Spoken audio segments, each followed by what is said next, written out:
Hello everyone, welcome back to my channel Psychology की पाठशाला and today I am back with another important lecture on the emerging areas, digital etiquette and online disinhibition effect. Now basically I have been getting lot many messages, lot many comments regarding कि ma'am emerging areas पे ही बनाइए, come on the lectures on emerging areas, क्योंकि ये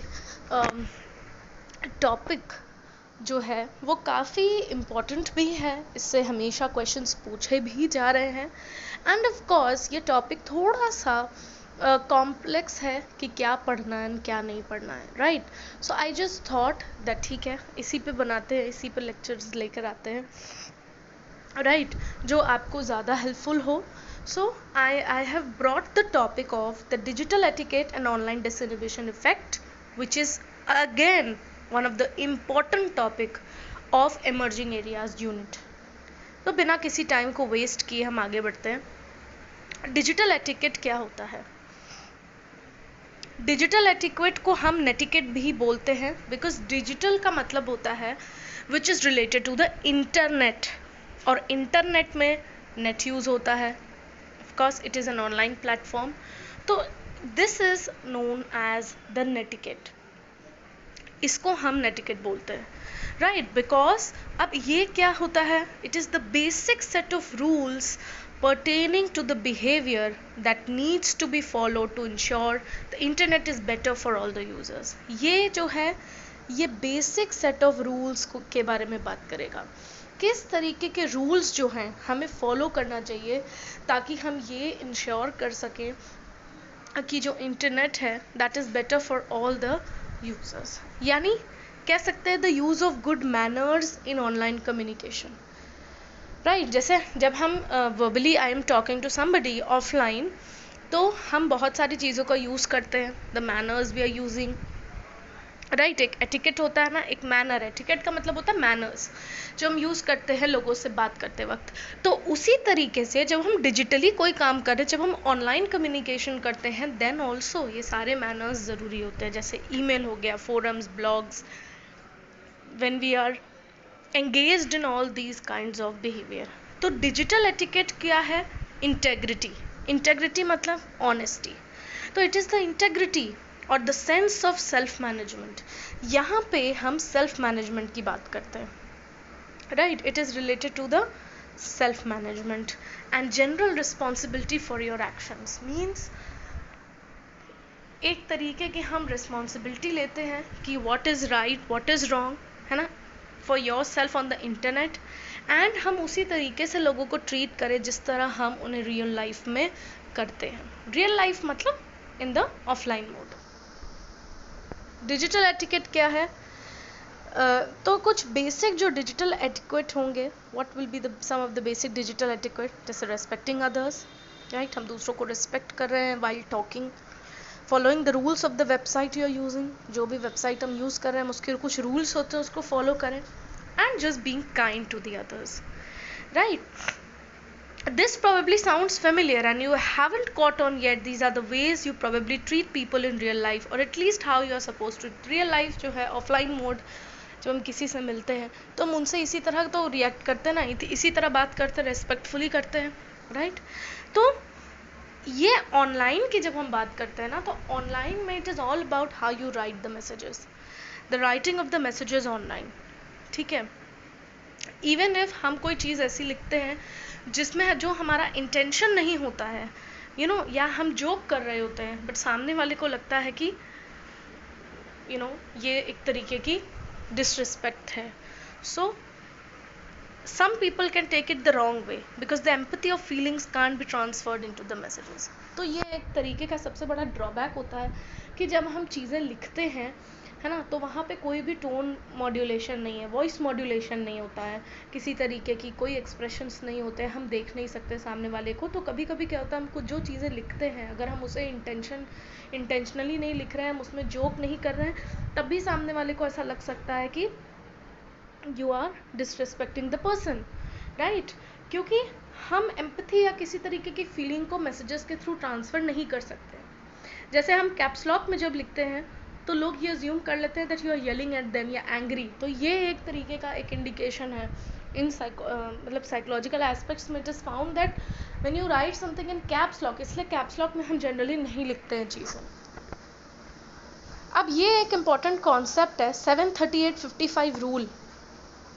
ये एक concept है जो communication of emotion से कंसर्न करता है। Okay, this rule was basically given by Albert Mehrabian. Albert Mehrabian, ये आपके पेपर 1 में भी पूछ सकता है। दिस इज कम्युनिकेशन है ना, पेपर 1 में यूनिट, तो उसमें भी ये होगा कि एल्बर्ट मेहराबियन ने एक कंसेप्ट दिया था 73855 का, एंड ये रूल क्या बोलता है कि 7% of meaning is communicated through spoken word. यानी जो हम जब बोलते हैं तो मतलब ये ऑनलाइन की बात नहीं हो रही है, ये जनरल बात हो रही है कि 7% ऑफ मीनिंग जो है वो हमारे बोलने से कम्युनिकेट होती है। जब हम किसी के जैसे हम कुछ बोल रहे हैं तो वो सिर्फ 7% कन्वे होता है, 38% हमारी वॉइस की टोन से होता है, ठीक है, हमारा वॉइस मॉड्यूलेशन से होता है, एंड 55% हमारा बॉडी लैंग्वेज से हम कम्युनिकेट करते हैं। इसी वजह से now this was the only reason कि यहाँ पे हमें और ज़्यादा संभल कर चीज़ें करनी पड़ती है, क्योंकि यहाँ पर हम अपने एक्सप्रेशंस, अपने टोन, अपने एम्पैथी, अपनी फीलिंग्स को नहीं दिखा सकते, right. So this is a very important rule. जैसे हम किसी से फ़ोन पे बात कर रहे हैं, राइट, तो हम वहाँ पर अपना जो बॉडी लैंग्वेज कंपोनेंट है वो तो हमने लूज़ कर दिया, लेकिन अभी भी टोन होती है उस मैसेज को सपोर्ट करने के लिए। लेकिन जब हम ऑनलाइन कम्युनिकेट करते हैं, जब हम रिटन फॉर्म में कम्युनिकेट करते हैं, तो 93% of the communication is lost. How 93% is lost? Because of the rule कि सिर्फ 7% ही spoken word से communicate होता है या फिर written word में, तो the words become the sole mechanism for communication. 7% यानी the words is the only key for communication. तो इस वजह से क्या होता है that misunderstandings occur without non-verbal cues. ठीक है, अब इसमें एक इम्पॉर्टेंट वर्जीनिया शियास की नेटिकेट गाइडलाइंस है। This has been asked in the paper. ये अगर आप प्रीवियस ईयर PYQs देखेंगे इस यूनिट का तो you will see that Virginia Shea's की नेटिकेट गाइडलाइंस पूछी जाती है। So the very first guideline is remember the human. मतलब you have to understand that जिससे हम कम्युनिकेट कर रहे हैं, the person reading your communication is actually person with feelings and can get hurt. हमें ये ध्यान रखना होगा कि जिससे हम बात कर रहे हैं वो पर्सन जो है उसके पास भी फीलिंग्स है, उसे हर्ट हो सकता है। Essentially never say anything online that wouldn't say to your readers face, ठीक है, यानी कि कुछ भी ऐसा मत बोलिए कि जो भी आप रीडर के फेस पर आप उसका एक्सप्रेशन या ऐसा चीज़ देख ना पाए। इसलिए कहते हैं ना, इंपॉर्टेंट कोई मैसेजेस होता है, इंपॉर्टेंट कम्युनिकेशन, इंपॉर्टेंट कोई इन्फॉर्मेशन है तो हम उसे आमने सामने बैठ के बात करना ज़्यादा सही समझते हैं। Adhere to the same standards of behavior online that you follow in real life. मतलब जिस तरीके से हम ऑफलाइन लोगों से मिलते हैं, रियल सेटिंग्स में मिलते हैं, उसी तरीके से हम वही स्टैंडर्ड ऑफ बिहेवियर हम ऑनलाइन भी फॉलो करें। जैसे be ethical in your engagement, और अगर हम लॉ ब्रेक करते हैं तो वो बैड नेटिकेट है। तो ये इनकी दूसरी गाइडलाइन थी। Then know where you are in the cyberspace. जो नेटिकेट होता है वो डोमेन टू डोमेन चेंज होता है, राइट। जैसे अगर हम फोरम ऑफ एक्सपर्ट्स में हैं तो वहाँ पे रिस्पेक्ट होनी चाहिए, चैट रूम में है with the group of friends तो नेटिकेट अलग होगा। तो अलग अलग जगहों पे अलग अलग नेटिकेट यूज होते हैं, right. Respect other people's time and bandwidth. जब हम फाइल या डॉक्यूमेंट शेयर कर रहे हैं तो हम ऑडियंस के बैंडविड्थ में रहें, राइट। मतलब हम उनके अकॉर्डिंग फाइल्स को शेयर करें, डॉक्यूमेंट्स को शेयर करें। मेक श्योर कि हम फ्रीक्वेंटली आस्क्ड क्वेश्चंस को पहले पढ़ लें। मतलब ऐसा नहीं कि हम अपने क्वेश्चंस पूछे चले जा रहे हैं, वो ऑलरेडी उस वेबसाइट में फ्रीक्वेंटली आस्क्ड क्वेश्चंस में दिया होता है ना, हर वेबसाइट में हर हेल्प के लिए नीचे FAQs होते हैं, द फ्रीक्वेंटली आस्क्ड क्वेश्चंस। तो पहले उसको पढ़ लो, उसके बाद अगर कुछ नहीं समझ आ रहा है देन पूछो, राइट। इफ़ यू अगर किसी ग्रुप डिस्कशन से अगर हम डिसअग्री करते हैं तो अपना टाइम मत वेस्ट करिए उनको ये बताने के लिए कि this is not correct, you stupid and all. Stay away, make your self look good online. मतलब ऐसे हम सामने की तो बात नहीं है, लेकिन आपकी ग्रामर, आपका स्पेलिंग, इससे पहले आप पोस्ट करें उसको ध्यान में रखो, है ना। बहुत सारे लोग आपके इंटेलिजेंस को जज करते हैं on the use of grammar and spelling only. जब हम आप ऑनलाइन हैं तो हम कैसे आपको जज कर सकते हैं, आपके लेवल को? हम इसी सब चीज़ों से तो जज करेंगे, ठीक है। एंड सिर्फ उन्हीं चीज़ों के बारे में पोस्ट करो जिनके बारे में आप सच में जेन्युइनली जानते हो, ये otherwise you can first search about it. Share expert knowledge, जहाँ जहाँ आप आंसर्स को दे सकते हो, हेल्प कर सकते हो, वहाँ करो। Help keep flame Wars under control. Flame Wars मतलब क्या होता है? जानबूझ के कहीं आपने आग लगा दी, फ्लेम लगा दी आपने तो इस तरीके की चीज़ों को अवॉइड करो। दूसरे की प्रिवेसी को देखो, मतलब किसी की डिटेल्स मत दो ऑनलाइन या offline. Don't abuse your power.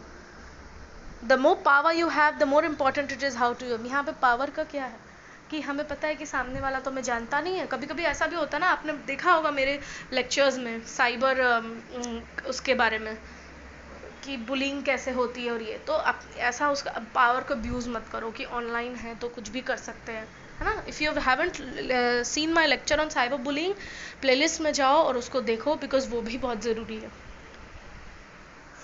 अब आ जाते हैं ऑनलाइन डिसइनहिबिशन इफेक्ट पर। ये किसका था? सूलर का था, जॉन सूलर का ऑनलाइन डिसइनहिबिशन इफेक्ट। पीपल, अब ये छोटा वीडियो में इसलिए मैं ये जल्दी इसलिए ख़त्म करूँगी ताकि आप लोगों का टाइम इतना वेस्ट ना हो, एंड जो भी इम्पोर्टेंट इन्फॉर्मेशन हो आप उसको जल्दी से देख लो और नोट डाउन करके उसको पढ़ लो, ठीक है। तो लंबा लेक्चर से कोई मतलब नहीं है, अगर वो हो जा रहा है so I will try and cover it.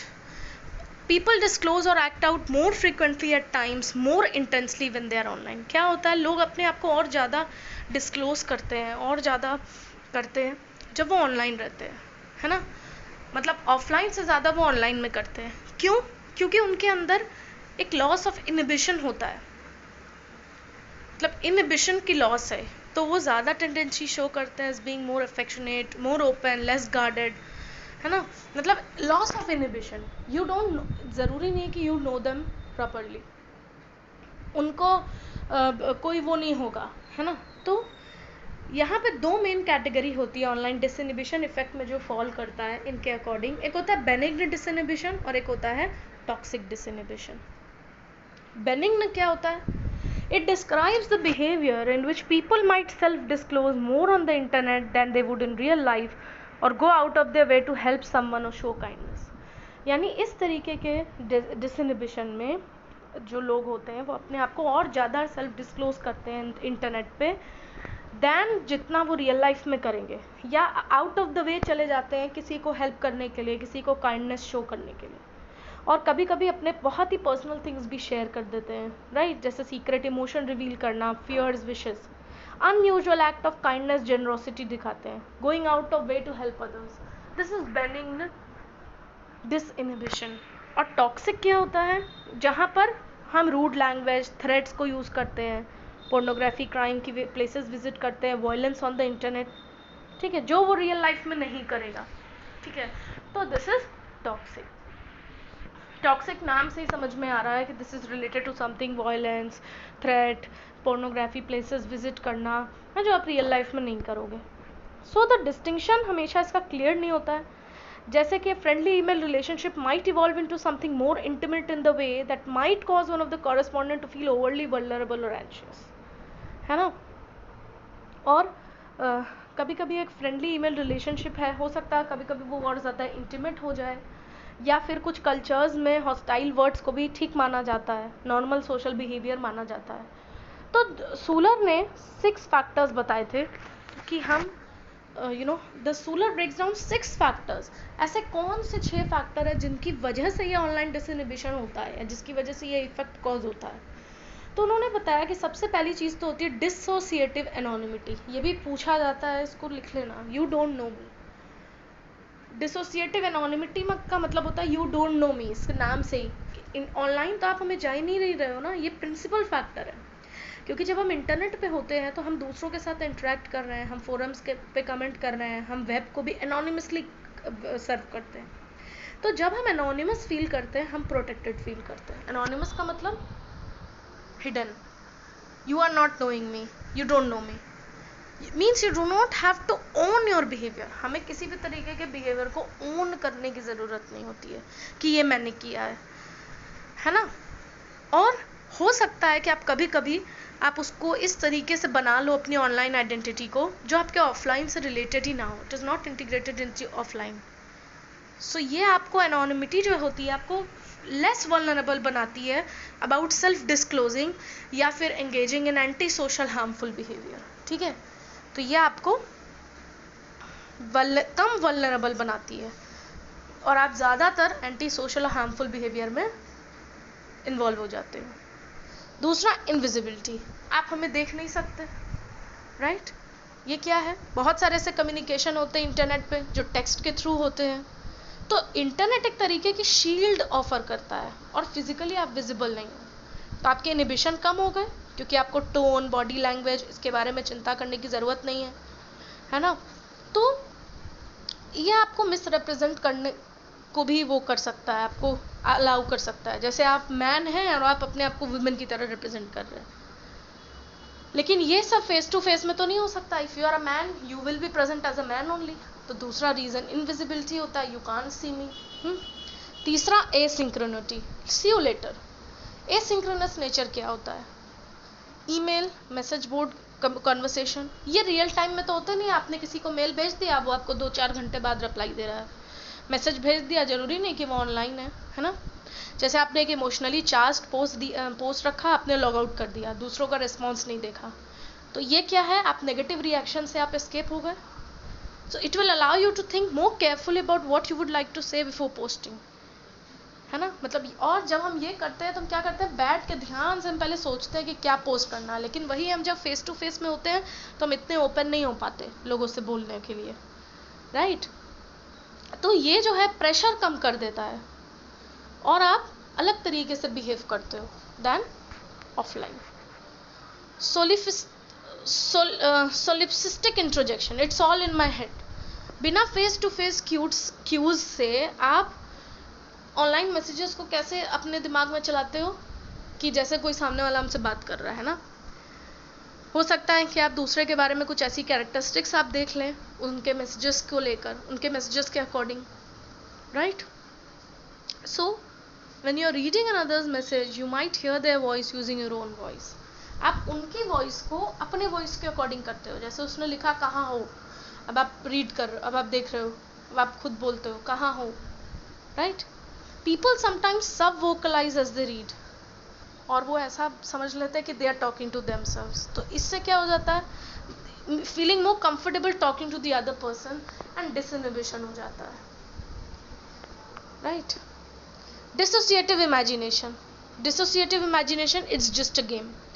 इन्होंने एमिली फिंच जो थे, ही स्टडीड, उन्होंने आइडेंटिटी थेफ्ट देखा साइबर स्पेस में। उन्होंने देखा कि ये एक तरीके का लोग गेम समझ लेते हैं, ठीक है, एस्केप कर लेते हैं and logging on and off, बार बार हम आ रहे हैं, हम लॉग ऑन कर रहे हैं, बार बार लॉग ऑफ कर रहे हैं, चले जा रहे हैं। सो यहाँ पे आप ज़्यादातर जो है एस्केप कर सकते हो। Minimisation of status authority, your rules don't apply here. Authority figures अपने आप को कैसे dress, body language, name, title, environment से दिखाते हैं, है ना, लेकिन इसके बिना वो ऑनलाइन एनवायरनमेंट्स, उनकी अथॉरिटी कम हो जाती है कि ऑनलाइन एनवायरनमेंट में तो ये सब चीज़ें काम नहीं कर रही है, हम देख नहीं सकते, हम सुन नहीं सकते, ना हम उनकी बॉडी लैंग्वेज को नहीं देख सकते। तो आप भले ही किसी के बारे में ऑफलाइन स्टेटस पावर जानते हो, बट आप इंटरनेट से कम इंटिमिडेट होते हो, कम आपको फ़र्क पड़ता है। सो ये एक तरीके का मोर और लेस इक्वल है प्लेइंग फील्ड सबके लिए, और आप यहाँ पर ज़्यादा डिसइनहिबिट हो जाते हो एंड दूसरों के साथ आप एज अ पीयर एंगेज हो जाते हो, और इंस्टेड ऑफ अथॉरिटी फिगर ना मान के उनको अपना दोस्त ही हम मानने लगते हैं, ठीक है। तो ये जो है, ये पूरा इनका सूलर का डिसइनहिबिशन इफेक्ट है, which is online disinhibition effect, which is mostly asked in the examination. Online disinhibition effect, digital etiquette, ये सारी चीज़ पूछी जाती है। आप प्रीवियस ईयर क्वेश्चन पेपर्स उठाना, देखना। अगर आप, हो सकता है कि when you are watching my video आप ऑलरेडी वो सारे क्वेश्चंस को देख चुके होंगे, बट हो सकता है आप आंसर नहीं कर पा रहे हो या आपको कन्फ्यूजन है, ठीक है, तो you can watch this video. इस वीडियो में जितना है उतना सफिशेंट है, उतना काफ़ी है। आपकी डेट्स आ गई है ना, तो आप जल्दी जल्दी उसको देखो, करो। Parental mediation of digital usage, I will be bringing the video next lecture. And एक और लेक्चर है जिसमें कि dos and don'ts of examination, क्या एग्ज़ाम में ज़रूरी है, क्या नहीं ज़रूरी है। That video will be the last video which I will be putting for this entire thing, ठीक है। I will try my level best. So if you like my video, do like, share, subscribe, comment. Please subscribe करना मत भूलना। And yes, comment भी करना अगर कोई last minute आपको कोई revision चाहिए, कोई topic के बारे में बताना हो। And please please please इसको share भी कर देना और लोगों से, right? Thank you, all the best.